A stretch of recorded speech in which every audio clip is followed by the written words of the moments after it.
Guys, I hope you're all doing well and staying healthy. I wanted to make a video to review core vocabulary and what that looks like and how to use it at home. I think one thing I want to point out is that there are a lot of different apps out there that are using core vocabulary. So no matter if you're using Proloquo Go or Snap Plus Core, there is core vocabulary on that home screen. And then if your child does not yet have a device, the core boards that they're using in their classroom, the whole basis on those is core vocabulary. So I'll show you what some of those look like. So I'll start with the low-tech or paper versions. So here's a board that I use in some of my classrooms. And here's the Proloquo Go board. I don't have the actual software, but this is pretty close to what your student's device looks like. And then here is the Project Core board. And then lastly, I will show you, here's a Snap Plus Core board, which this board, and same with all of the boards, you can add more words, you can use less words, so your child's may look slightly different, but at least it gives you an idea of what core vocabulary looks like. So I want to review what core vocabulary is. So if we look up here at the what, core vocabulary is high frequency words. So words that are going to be powerful for our students. They make up about 80% of what adults and kids say. So kids can combine the words in a bunch of different ways to not just request, but to comment. So they can tell us if they like something or they don't. Let me see, I could show you some examples of commenting. So if I use the Snap Plus Core board to comment, they could say they like something. They could say they do not like it. They could describe down in this description folder here. You could say it's good or bad, big and little, things like that to comment. They could also, I think different is down here if they want to comment that they think we should do something different, or maybe they think it's silly. So they have a lot of different ways to comment on things. They can also comment on the low-tech board. So if I show you one of those. Thank you for being patient while I learn how to screen share and use all this technology to model. Here's on the Project Core board, same ideas. You know, they could say they think something's good or they like it, or maybe it's not good at all. They could comment on what someone's doing, you know, she's going or you are going. Same with Proloquo Go. They all have very similar words no matter what board you're using. So comment good or bad, comment, oh, look over there. On this core vocabulary board, same idea. You can put any words on here that would apply to commenting. I'm happy. Oh, you are making it go. Any way that the student can comment or apply it to what we're doing. So that's just an example of how you could model commenting. Let me go back to the screen. So not only can you comment, but I kind of did comment and describe all together there. They have question words like who, what, and where. They can negate and say, you know, stop it, don't, go away. They can request that they want more, that they want something, they want to get something, maybe they want a turn. They can share their feelings, good, happy, I like it, things like that. So it really just even though we know eventually students would need more than these core words, it's a powerful start because students can use it in several different ways.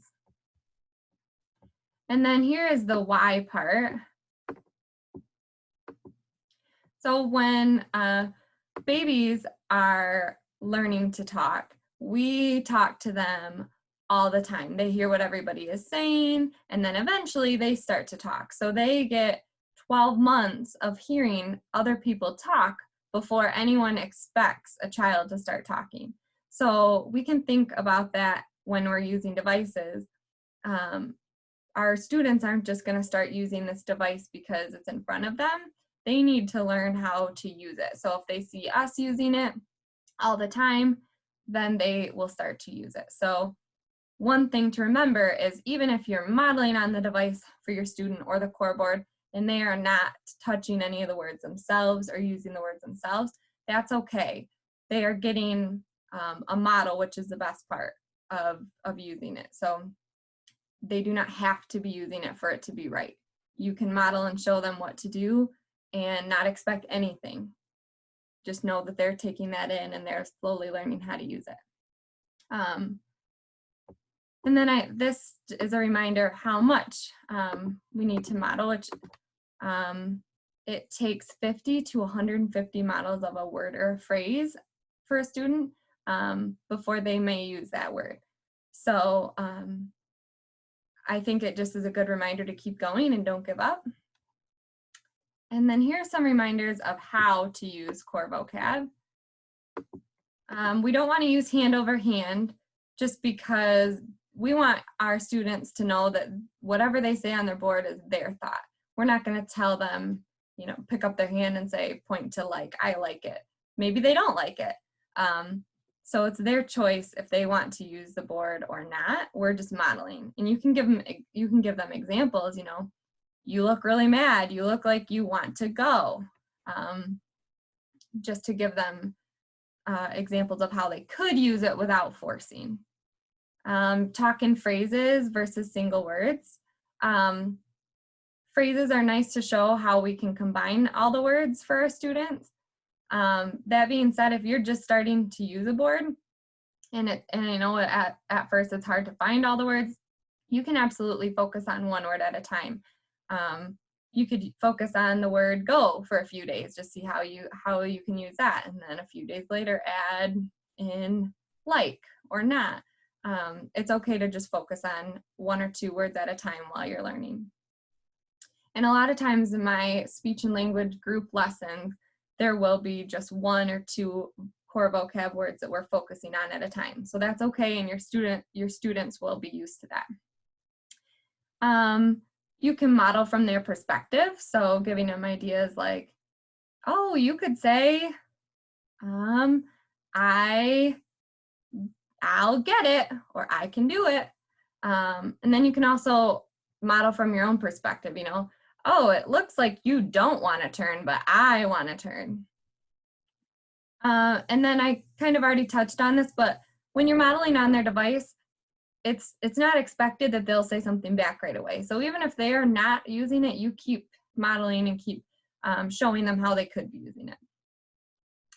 And then give lots of wait time. Model up. This is just getting at how when a student is using the device, if they're only using one word at a time, which is fine, and we're stringing together 5-6 word sentences, that might be overwhelming. So if they're using one word, you could add to that. So if they're saying like, you could model I like. If they are using I like, you could add a word on, I like it. And it's okay to talk about how you're finding the words. It's normal to not be able to find them all right away.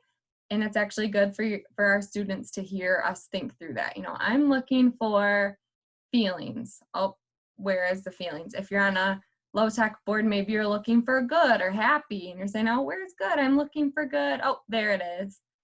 If you're using a device, you could, let me see if I can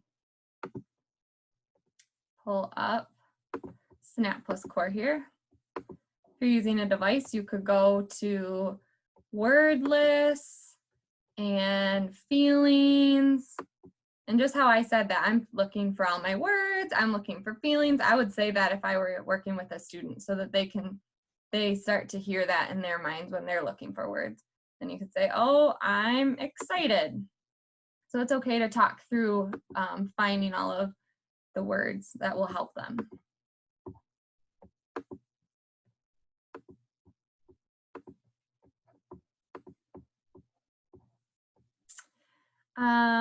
And I think that was the last point that I wanted to hit on. But lastly, there's no wrong way to model the words as long as you are showing them how to use the words and we're not forcing them to or using hand over hand.